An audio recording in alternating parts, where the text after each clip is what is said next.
श्री कृष्णाय नमः। श्रीमद् आचार्य चरण कमलेभ्यो नमः। श्रीमद् वल्लभाचार्य जी की घरू वार्ता प्रसंग 10। एक समय श्री आचार्य जी महाप्रभु अरेल में विराज रहे थे।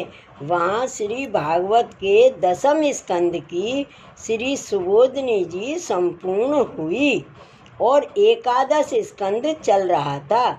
उसमें नवयोगी प्रसंग है। उसमें श्री ठाकुर जी ने उद्धव जी के आगे कहा है। उसमें 8 योगी के ऊपर तो सुबोधनी जी हुई है और 9वें योगी कर भाजन के ऊपर प्रसंग की सुबोधनी का आप विचार कर रहे थे। उस समय आपको श्री ठाकुर जी की तीसरी आज्ञा हुई। तृतीयो लोक गोचर हैं। श्री ठाकुर जी ने श्री महाप्रभु जी से कहा कि तुम जगत में अगोचर हो।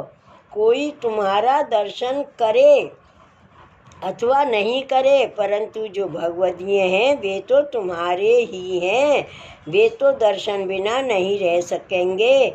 वे कैसे कृपा पात्र हैं वे आगे भगवान दास की वार्ता में लिखा है। श्री आचार्य जी महाप्रभु पूर्व स्वरूप से दर्शन नहीं देते हैं। उसका कारण है आसुरी भी दर्शन करते।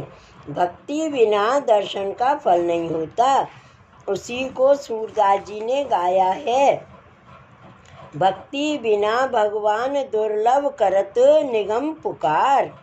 इसलिए जिनका श्री ठाकुर जी पर स्नेह है और भक्ति है उनको श्री ठाकुर जी के स्वरूप का ज्ञान है। वे अन्य अवतार देह में भी सदैव दर्शन करते हैं। भगवान की लीला नित्य है। नित्य ब्रज में विहार है।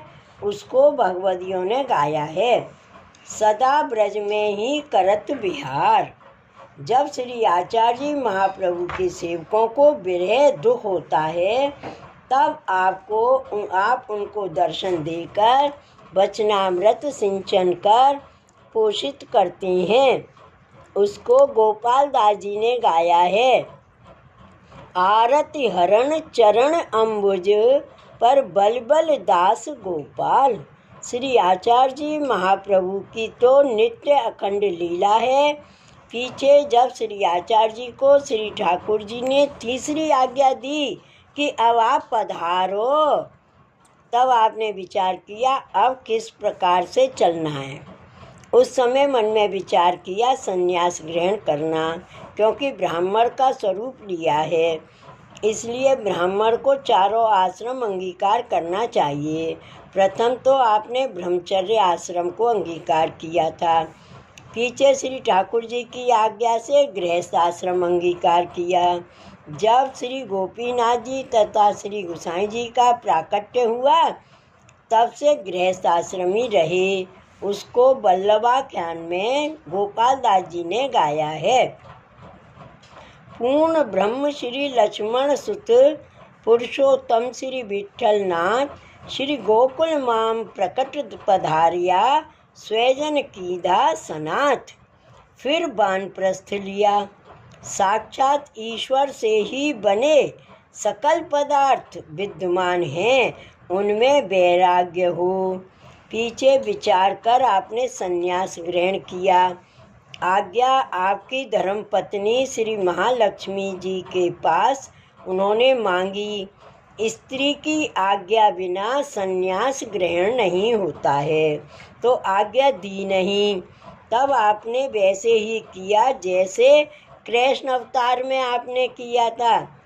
अब पधारने का समय हुआ है। तब चारों ओर अग्नि का आवरण कर लिया। उसका नाम आवर्त्याग्नि है। कृष्ण अवतार की तरह श्री आचार्य जी महाप्रभु ने अभी किया। उस समय श्री महालक्ष्मी जी ने अग्नि का उपद्रव देखकर कहा, प्रव्रज आप निकलो, आप निकलो, अग्नि का उपद्रव बहुत हुआ है। इतना तो श्री आचार्य जी महाप्रभु को कहलवाना ही था। प्रव्रज शब्द का दूसरा अर्थ संन्यास होता है।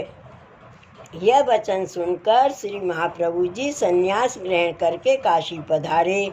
वहाँ जाकर आपने अन्न, जल और संभाषण इन तीनों ही वस्तु का त्याग किया। पीछे मौन व्रत धारण किया और ध्यान मुद्रा से रहे। संवत 1587 के आषाढ़ कृष्ण द्वितीया उपरांत तीज के दिन आपने विचार किया कि आज मध्याह्न काल में श्री गंगा जी में जाकर श्री भगवान के धाम को जाना है। ऐसे में उनके पुत्र श्री गोपीनाथ जी तथा श्री विठलनाथ जी सब कुटुंब परिवार तथा सब सेवक जनों को संग लेकर श्री आचार्य जी की खोज करते काशी जी में मध्याह्न के समय आ पहुँचे। उस समय श्री आचार्य जी महाप्रभु को संन्यास दीक्षा में श्री गंगा जी पर पधारते देखा। तब वे आपके पास शीघ्रता से जा पहुँचे।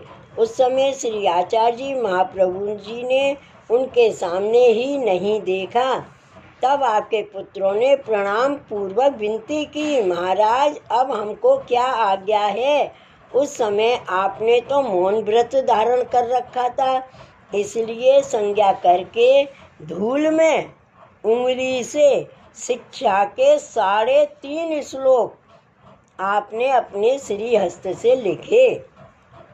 वे श्लोक यदा बहिर्मुखा यूयं भविष्यत कथंचन तदा काल प्रवाहिस्ता देह चित्तादयो अपयूतम सर्वथा भक्षिष्यन्ति युष्मानिति मतिर्मम न लौकिकं प्रभु कृष्णो मनुते नैव लौकिकम् भाविस्तत्राप्यस्मदीये सर्वस्वच्च हिकश्च सहे परलोकश्च तेनायां सर्वभावेन सर्वथा सेव्ये सा एव गोपीशो विद्यास्यत्यखिलहिने। इन श्लोकों में आपने अपने वंशजों को शिक्षा कहकर बताया है कि यह तुम्हारा कर्तव्य है। इसमें सबका सार पदार्थ आपने संक्षेप से कह दिया। पीछे आप शीघ्र अपना स्वरूप श्री गोसाई जी को जता दिया और आप श्री गंगा जी की मध्य धारा में पधारे। वहाँ जाकर सभी के देखते देखते अग्नि की शिखा रूप लेकर श्री ठाकुर जी के धाम निज नित्य लीला में पधारे। उस समय भी श्री आचार्य जी के पूर्व आश्रम के द्वारपाल विष्णुदास छिपा संग थे। उनने गाया वंदे हम तम विमल हुताशम जाते प्रकट प्रदीप श्री विठ्ठल अमल अद्भुत तिमिर भ्रम नाशम उठत स्फुलिंग विशद निज सेवक वचन मृदु प्रेर मारुत बले श्वासम अन्य भजन दावानल चहु दिस मायावाद मनुज मृग त्रासम शीत समीप दूर जनतापक अनुभव उभय एक गुण भास देवानन जड़ अमित समीर बश पुरुषोत्तम मुख पद्य विकासम बागीशज्ञम रसज्ञ वरण पुनि अतुल अतुल स्वभाव ग्रहीत रुचिग्रासम अखिल धरा पद परस पूत कृत ब्रज यमुना विहरत रुचि रासम श्री वल्लभ विठ्ठल सुत गिरधर नरभूषण मति गुण प्रकाशम श्री लक्ष्मण सुत विष्णु स्वामी पत श्रुति बच मंडन कहे विष्णु दासम। इस प्रकार से लीला यश का वर्णन विष्णुदास जी ने किया है और चीत स्वामी ने भी गाया है। वह पद हरि मुख अनल सकल सुर हरि मुख अनल सकल सुर पुन सुख तिन तन धारे धर्म धुरलीनी ले राख्यो सुर लोक भाग फल निज मरे जादे भक्ति भली कीनी तब हित भजन उपासन सेवा भली मत विमल दोष दुखहीनी चित स्वामी गिरधरन श्री विठ्ठल सब सुख निग अपने न को दीनी। ऐसा श्री आचार्य जी महाप्रभु आदिक दैविक अग्नि का स्वरूप था। गंगा प्रवेश के समय प्रकट किया।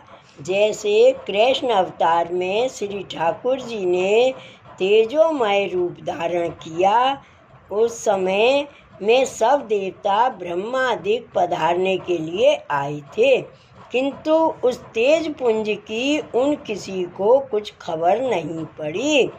जिस रीति से श्री ठाकुर जी अपने स्वधाम पधारे, वैसा ही प्रकार श्री आचार्य जी महाप्रभु ने किया। श्री वल्लभाधीश की जय। श्री गोवर्धन नाथ की जय। जय जय श्री गोकुलेश, जय जय श्री गोकुलेश।